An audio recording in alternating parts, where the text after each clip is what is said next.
Subscribe Muhammad Amjad Nadwi, Indian Islamic scholar.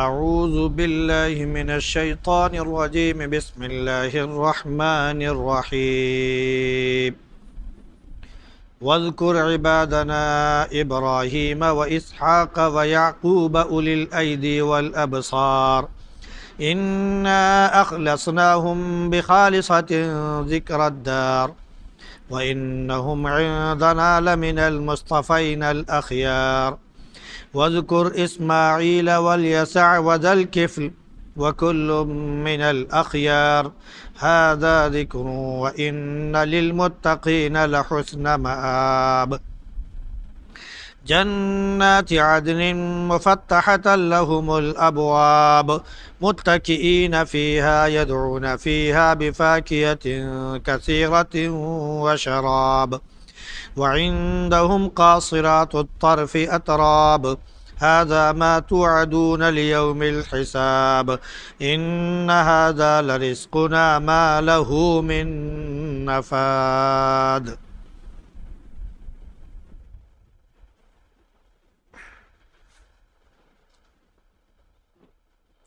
واذكر عبادنا ابراہیم و اسحاق و یعقوب اولی الایدی والابصار، اور ذکر کیجئے ہمارے بندے ابراہیم، اسحاق اور یعقوب کا، جو ہاتھوں والے اور آنکھوں والے تھے۔ ہم نے انہیں ایک خاص بات کے لیے مخصوص کر لیا تھا، اور وہ آخرت کی یاد ہے، اور وہ ہمارے نزدیک بڑے منتخب اور چنندہ لوگوں میں سے۔ اور اسماعیل، یسع اور ذوالکفل کا ذکر کیجیے، ہر ایک ان میں سے بڑی خوبیوں والا تھا۔ یہ بات ذکر کی جا چکی ہے، اور یقیناً متقیوں کے لیے بہترین اور اچھا ٹھکانہ ہے۔ ہمیشہ ہمیش کے جنتیں ہیں جن کے دروازے ان کے لیے کھلے ہوں گے، اس میں وہ تکیہ لگائے ہوئے بیٹھے ہوں گے، اور اس میں بہت سے میوے وہ منگا رہے ہوں گے اور پینے کی چیزیں بھی، اور ان کے پاس ان کے ہم عمر بڑی بڑی آنکھوں والی حوریں ہوں گی۔ یہ وہ ہے جن کا تم سے وعدہ کیا جاتا تھا حساب کے دن کے لیے۔ یہ ہمارا رزق ہے جو کبھی ختم ہونے والا نہیں ہے۔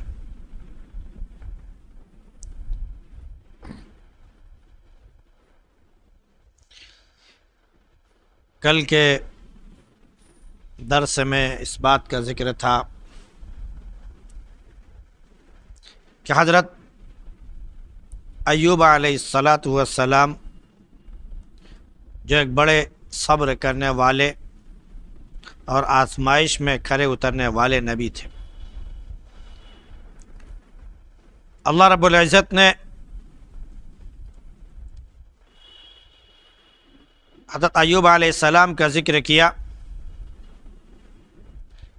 کہ بڑے رجوع کرنے والے تھے، اور جب ان کی آزمائش ہوئی، اور آزمائش بڑی حد تک ہوئی، جسمانی آزمائش کے ساتھ ساتھ ان کے اعتقادی اور ذہنی بھی آزمائش ہو گئی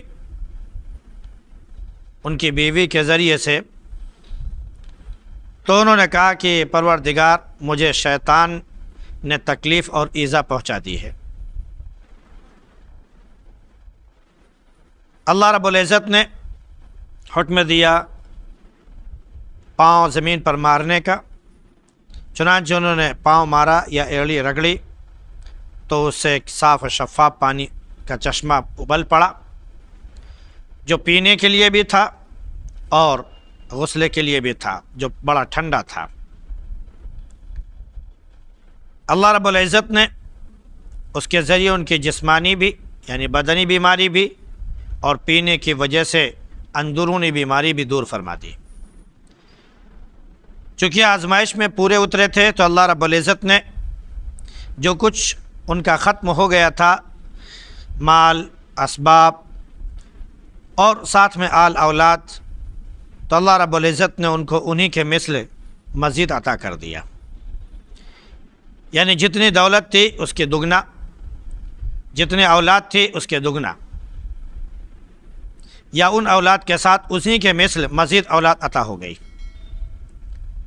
تو یہ عقل مندوں کے لیے نصیحت اور عبرت ہے کہ جب وہ اللہ رب العزت ان کو آزماتا ہے اور وہ اس میں کھرے اترتے ہیں تو اللہ رب العزت ان کو پہلے سے زیادہ بھی نوازتا ہے۔ انہوں نے اس درمیان بیوی سے جو ایک غلطی ہوئی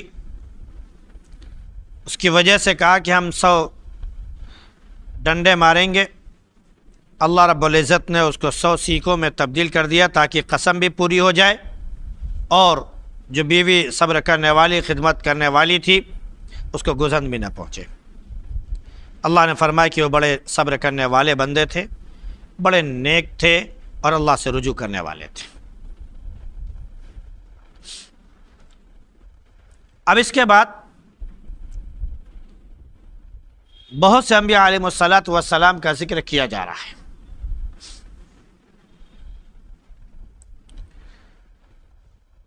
ان میں سے بنی اسرائیل کے جو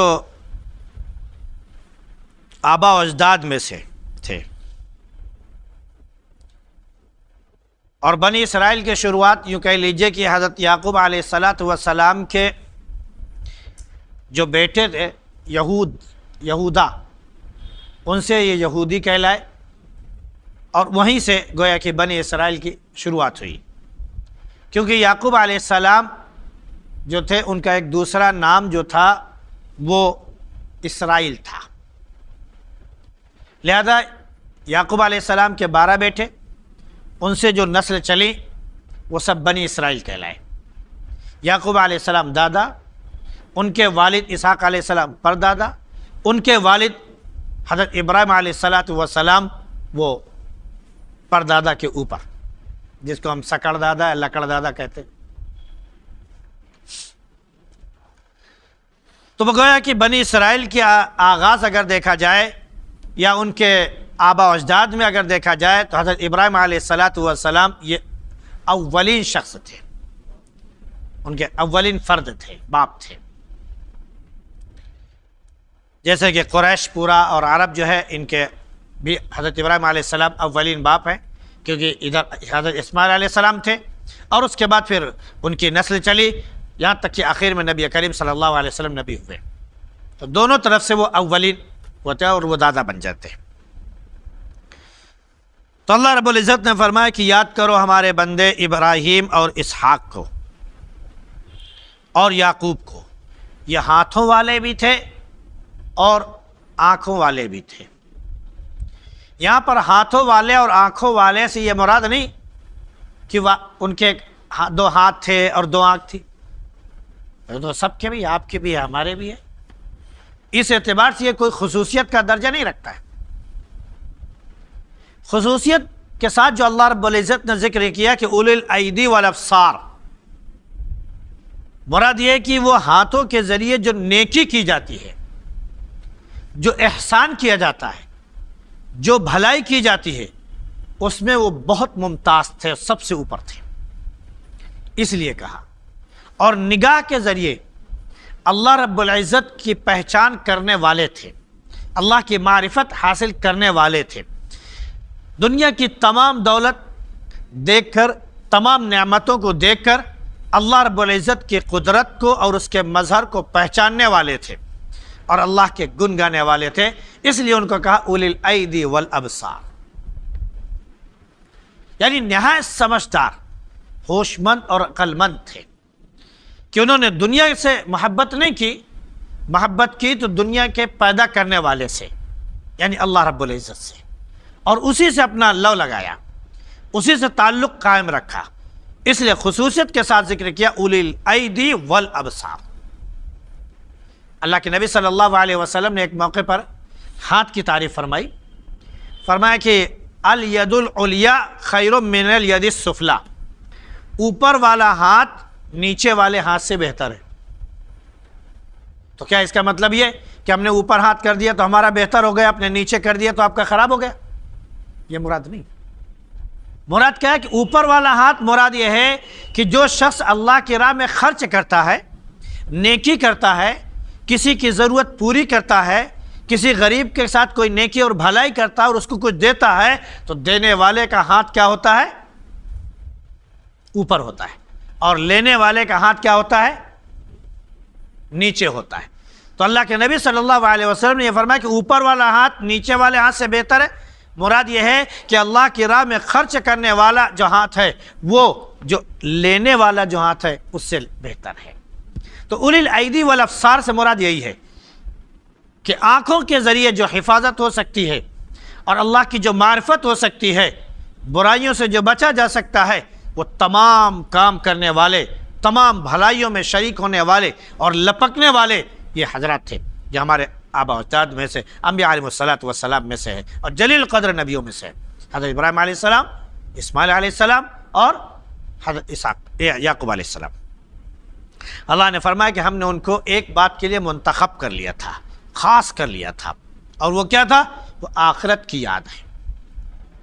یعنی نبی کا کام ہی یہی ہے، آخرت کی بات یاد دلانا، آخرت کے دن کو یاد دلانا کہ دنیا میں ہم جب پیدا ہوئے ہیں، یہاں جو کچھ بھی ہم کریں گے، اچھا عمل کریں یا برا، اس کا بدلہ ہمیں آخرت میں ملنے والا ہے۔ اور جب ہم آخرت کو یاد کریں گے تو فطری بات ہے کہ ہم جو ہے یہاں پر لا ابالی پن سے بچیں گے، برائیوں سے بچیں گے، اور اپنا ذخیرہ جو ہے نیکیوں کا وہ آخرت کی طرف بھیجنے کی کوشش کریں گے۔ تو مراد یہ ہے کہ آخرت کی یاد کرنے والے تھے۔ یعنی یوں بھی کہا جا سکتا ہے کہ آخرت کے دن کا مالک کون ہے؟ اللہ رب العزت۔ بدلے کے دن کا مالک کون ہے؟ اللہ رب العزت۔ ہم ہر نماز میں، ہر رکعت میں کہتے ہیں مالکی یوم الدین، بدلے کے دن کا مالک ہے نا، یہ تو کہتے ہیں نا۔ تو وہ کون ہے؟ اللہ ہے۔ اس دن کسی کی حکومت نہیں ہوگی، یہ کسی کی اجارہ داری نہیں ہوگی، ہر انسان بے بس نظر آئے گا۔ اس کے پاس صرف اگر کچھ ہے تو اس کی نیکی یا بدی، صرف عمل ہے۔ جو اچھے عمل کرنے والے ہوں گے وہ خوشی خرم ہوں گے، جو برے عمل کرنے والے ہوں گے وہ پس مردہ ہوں گے، ان کا چہرہ سیاہ اور فق پڑ گیا ہوگا۔ تو اللہ رب العزت اس دن کا مالک ہوگا۔ تو یا تو اس سے مراد آخرت کا دن یاد کر لیجئے، یا یہ کہ آخرت کا دن جو پیدا کرنے والا ہے اور جو اس دن کا مالک ہے یعنی اللہ، اس کی یاد کرنے والے تھے۔ اللہ نے فرمایا کہ یہ سب ہمارے نہایت منتخب اور چنندہ بندوں میں سے تھے، بڑے اچھے بندوں میں سے تھے۔ پھر اللہ رب العزت نے مزید کہا کہ اسماعیل کا ذکر کیجئے، یسع کا ذکر کیجئے اور ذوالکفل کا ذکر کیجئے۔ یہ سب بھی انبیاء علیہ السلام میں سے ہیں۔ اب اللہ رب العزت نے ان کا جب ذکر کیا تو یسع اور ذوالکفل، یسع بھی بنی اسرائیل کے نبی اور ذوالکفل بھی۔ البتہ ذوالکفل ان کے بارے میں تھوڑا سا علماء کرام نے اپنی اپنی رائے الگ رکھی ہیں۔ بعض نے کہا کہ یہ جو نبی تھے ان کے ماننے والے تھے، یعنی ان کے صحابی کہہ لیجئے یا ان کے حواری تھے، اور نہایت نیک اور صالح تھے۔ یہ نبی نہیں تھے لیکن بہت نیک اور صالح تھے۔ امام جریر رحمۃ اللہ علیہ نے بالکل خاموشی اختیار کر لی کہ ذوالکفل نبی تھے یا نبی نہیں تھے، اس سلسلے میں انہوں نے کوئی بات ہی نہیں کہی، بس ذوالکفل کہہ کر آگے وہ بڑھ گئے۔ ان کی جو خصوصیت تھی اس کا ذکر ضرور کیا، اس کا ذکر کیا جائے گا انشاءاللہ۔ امام ابن کثیر رحمۃ اللہ علیہ نے اپنی رائے جو ظاہر فرمائی وہ یہ کہ نبیوں کے ساتھ ذوالکفل کا ذکر کیا گیا ہے، وَإِسْمَاعِيلَ وَالْيَسَعَ وَذُوالْكِفْلِ۔ اسماعیل علیہ السلام کو یاد کیجئے، یسع علیہ السلام کو یاد کیجئے اور ذوالکفل کو. جب نبیوں کا ذکر چلا آ رہا ہے اور شروع سے چلا آ رہا ہے، پیچھے ایوب علیہ السلام کا ذکر آیا، اس سے پہلے سلیمان علیہ السلام کا ذکر آیا، اس سے پہلے داؤد علیہ السلام کا ذکر آیا، اس سے پہلے دیگر نبی کا ذکر آیا، اور اوپر جو ہے ابراہیم علیہ السلام کا آیا، اسحاق علیہ السلام کا آیا، یعقوب علیہ السلام کا آیا. نبیوں کا ذکر چلا آ رہا ہے. پھر اسماعیل علیہ السلام کا ذکر ہوا، پھر یسع علیہ السلام کا ذکر ہوا. تو ساتھ میں جب ذوالکفل کہا جا رہا ہے تو اس بات سے اشارہ ملتا ہے اس قرآنی آیت کے ذریعے کہ جب نبیوں کا ذکر کیا جا رہا ہے تو یہ بھی نبی تھے. تو بہرحال قرآن نے جیسا بھی ذکر کیا، ان کی خصوصیت جو بیان کی گئی ہے وہ یہ کہ ذوالکفل ان کو کیوں کہا گیا. کفل اصل کہتے ہیں کفالت کو، کسی کی ذمہ داری قبول کرنے کو. لوگ یہاں سے سعودیہ جاتے ہیں تو کسی کے انڈر میں رہتے ہیں تو کہتے ہیں ہمارا کفیل بہت اچھا ہے. وہ کہتے ہیں یار ہمارا کفیل بڑا گندا ملا، بڑا خراب ملا، بڑا ایسا ہے ویسا وغیرہ وغیرہ. تو وہ کفیل ہوا. یہاں سے جو لوگ مزدوری کے لیے گئے یا اپنا کام کرنے کے لیے گئے، جس کی نگرانی میں وہ رہ رہے ہیں، جس کے انڈر میں اور ماتحت وہ رہ رہے ہیں، وہ کفیل ہو گئے. تو ان کا سب کچھ کفیل کے پاس ہوتا ہے. وہاں ایک گرین کارڈ دے دیا جاتا ہے، لو بھائی اس کے ذریعے تم اپنا جہاں چاہو آؤ جاؤ، تمہارا پاسپورٹ یہاں پر جمع ہے اور اس کا سب کچھ نمبر اس میں لکھا ہوا ہے. وہی تمہارے لیے تصدیق ہے کہ تم کہیں پر بھی جا سکتے ہو، گھوم سکتے ہو، جہاں جانے کی اجازت ہو. تو وہ ایک کارڈ دے دیا جاتا ہے، اس کے ذریعے اپنا بطاقہ کے ذریعے اپنا گھومتے ہیں اور اپنا کام کرتے رہتے ہیں. جب واپس ہونا ہوتا ہے تب ان کا پاسپورٹ ان کو دے دیا جاتا ہے، آپ ویزا لے لیجئے اور ٹکٹ لے لیجئے، واپس جائیے. تو ذوالکفل ان کو اسی لیے کہا گیا کہ کفالت کرنے والے تھے. اب کفالت کس کی؟ بعض کہتے ہیں کہ کچھ ضرورت مند اللہ کے نیک بندے تھے جو عبادت میں لگے رہتے تھے، ان کی تعداد تقریباً 100 کی تھی.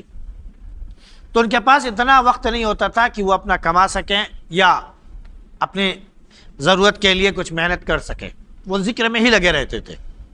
تو حضرت ذوالکفل نے ان کی ذمہ داری اپنے اوپر لے لی کہ ان کا پورا خرچ، ان کا روز کا جو بھی روزینہ ہے کہہ لیجیے، جو خرچ ہے، ان کی ضرورت ہے، وہ ہمارے ذمہ ہے.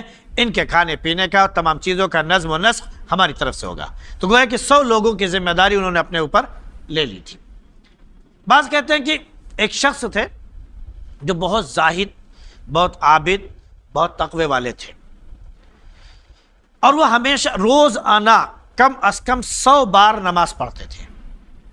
کتنی بار؟ اس امت پر 50 بار نماز فرض ہوئی تھی. اللہ کے نبی صلی اللہ علیہ وسلم کے بار بار التجا سے اور اللہ رب العزت کے سامنے فریاد کرنے کی وجہ سے 50 وقت کی نماز 5 وقت میں تبدیل ہو گئی.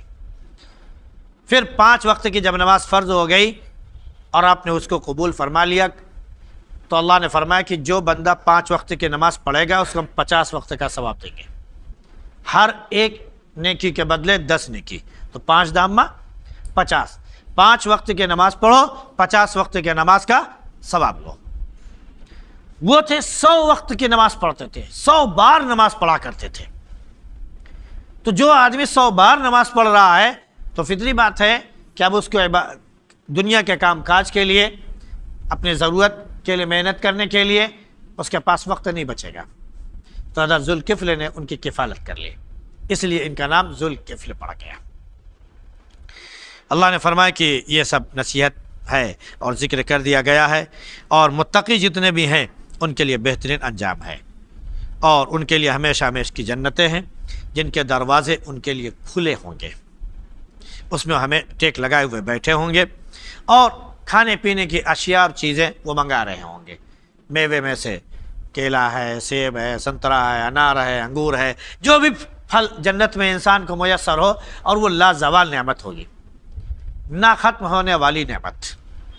تو وہ مانگ رہے ہوں گے، مطالبہ کر رہے ہوں گے، اور جو خدام لگے ہوں گے وہ لا کے ان کے سامنے پیش کر رہے ہوں گے.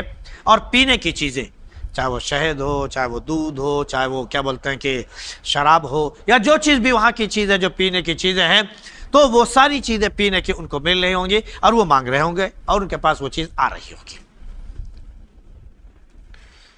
اللہ نے فرمایا کہ وہ ٹیک لگائے ہوئے اپنے صوفوں پر، اپنے گدوں پر، اپنے تختوں پر بیٹھے ہوں گے، اور ان کے پاس ان کی بیویاں ہوں گی، یعنی حوریں ہوں گی جو انہی کے ہم عمر ہوں گی۔ جنت میں ہر ایک کی عمر غالباً 30 سال ہوگی۔ جو جوانی کی بالکل بھرپور عمر ہوتی ہے، جس میں انسان بالکل بھرپور جوان ہوتا ہے، تو وہی عمر ہوگی، 30 سال کی عمر ہوگی۔ انہی کے ہم عمر جو ہیں وہ کیا بولتے ہیں کہ ان کی بیویاں ہوں گی، حوریں ہوں گی۔ تو یہاں پر ایک حور کا ذکر نہیں کیا گیا، حوریں ہوں گی، یعنی جتنی حوریں انسان کو ملیں گی وہ ہوں گی، اور وہ نگاہ نیچی رکھنے والی ہوں گی، یعنی اپنے شوہر کے سوا کسی اور کی طرف وہ نگاہ اٹھانے والی نہیں ہوں گی، اور وہ آپس میں سوکنے جو ہیں وہ جھگڑنے والی نہیں ہوں گی۔ دنیا میں 2 بیوی اگر کسی کی ہو جائیں تو آپس میں لڑنے جھگڑنے لگتی ہیں، 4 ہو جائیں تو لڑنے جھگڑنے لگتی ہیں۔ فرمایا کہ لڑنے جھگڑنے والی نہیں ہوں گی، وہ آپس میں ایک دوسرے کے ساتھ جیسے بہنیں آپس میں محبت کے ساتھ رہ رہی ہوں، ویسے وہ محبت کے ساتھ رہنے والی ہوں گی اور اپنے شوہرت سے محبت کرنے والی ہوں گی۔ اللہ نے ان کے بارے میں یہ تعریف فرمائی۔ پھر فرمایا کہ یہ سب وعدہ ہے جو کیا گیا تھا تم سے کہ قیامت کے دن، یہ حساب کے دن تم کو یہ سب چیزیں ملیں گی، اور وہ تم کو مل رہی ہے۔ پھر فرمایا کہ ان ھذا لرزقنا، یہ ہمارا رزق ہے، ما لہ من نفاد، جو کبھی ختم ہونے والا نہیں ہے۔ اللہ نے جنت میں جو بھی رزق دے گا، جو بھی دیا ہے، جو نعمتیں اللہ نے آخرت کے لیے بنا رکھی ہیں، ان میں کبھی فنا نہیں، کبھی وہ سڑیں گے نہیں، کبھی وہ خراب نہیں ہوں گے، کبھی وہ ختم نہیں ہوں گے۔ اس کی مثال اللہ رب العزت نے دنیا میں بھی بہت سی دی ہیں نعمتوں کے بارے میں۔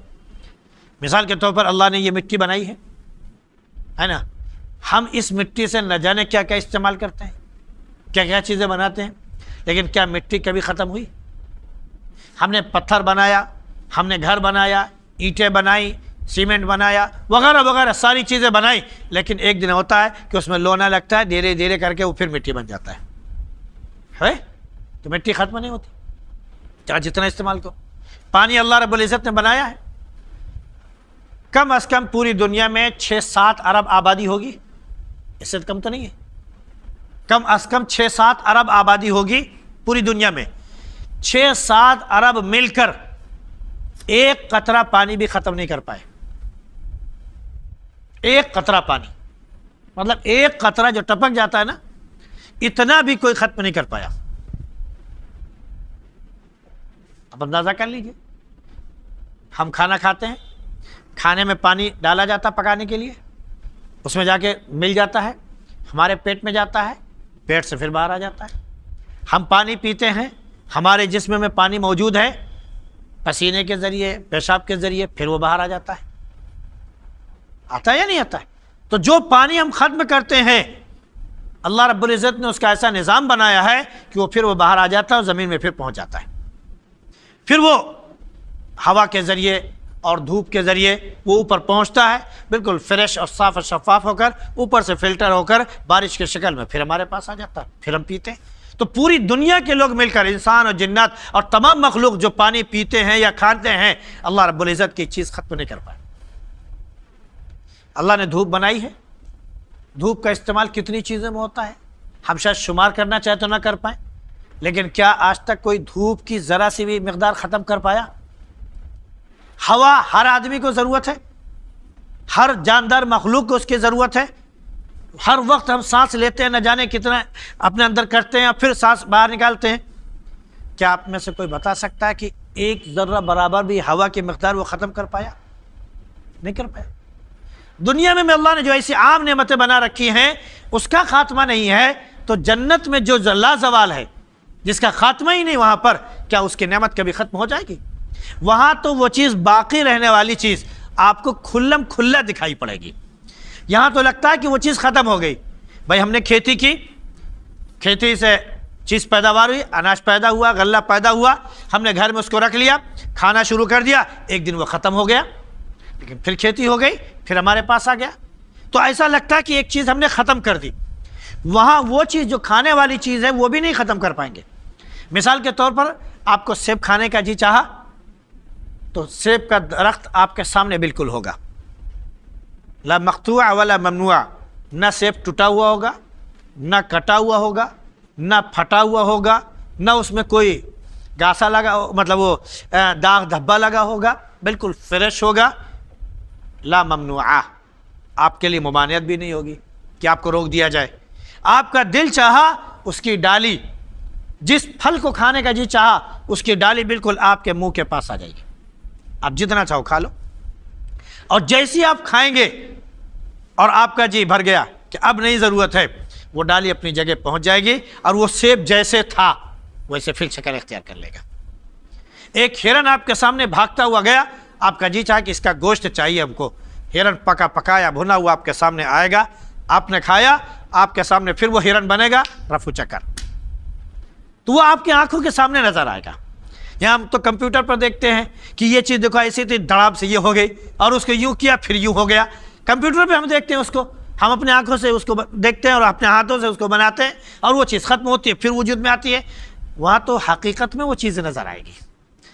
تو اللہ نے فرمایا ھذا لرزقنا، یہ میرا دیا ہوا رزق ہے، ما لہ من نفاد، جس میں کہنگی نہیں، کوئی خاتمہ نہیں، کوئی خرابی نہیں، کوئی فساد نہیں، کوئی اس میں برائی نہیں، ہمیشہ وہ صحت بخش، اس سے کوئی بیماری پیدا نہیں ہوگی۔